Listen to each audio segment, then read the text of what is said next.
প্রত্যেক পুরুষের জীবনে না টাকার মূল্য অনেক বেশি। কারণ পুরুষ মানুষের যদি টাকা না থাকে তাহলে সে কোথাওই মূল্য পাবে না, এমনকি তার পরিবার, তার মা বাবা, তাদের কাছেও কিন্তু পাবে না। তো এই কথাটা অনেকের কাছেই খারাপ লাগতে পারে, কিন্তু দেখবেন বেশিরভাগ পরিবারেই কিন্তু এমনটা হয় যে টাকার উপর ভিত্তি করে সন্তানদের আদর করা হয়। আবার এক প্রকার মানুষ আছে দেখবেন যারা বলে যে জীবনে টাকাই সব না, ভালোবাসাই সব। এইটা একদম অবাস্তব কথা, জীবনে টাকাই সব।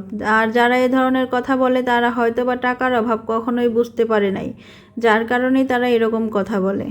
একজন পুরুষ মানুষের যদি টাকা না থাকে, সে পরিবারের কাছে মূল্য পাবে না, তার স্ত্রীর কাছে মূল্য পাবে না, কিংবা ধরেন আত্মীয় স্বজন কারো কাছেই সে মূল্য পাবে না।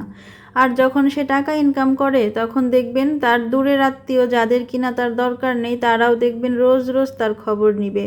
এটাই কিন্তু চরম বাস্তব।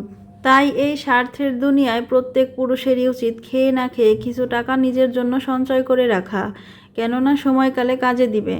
তো যাই হোক, এখানে আজকে হচ্ছে লাউ দিয়ে আর ডিম দিয়ে ভাজি করলাম রুটি দিয়ে খাওয়ার জন্য।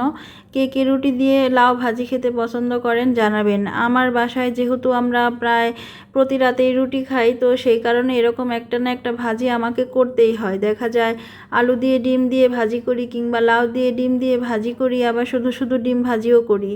তো দেখেন, এইভাবে ভাজিটা করলে কিন্তু খেতে বেশ ভালো লাগে।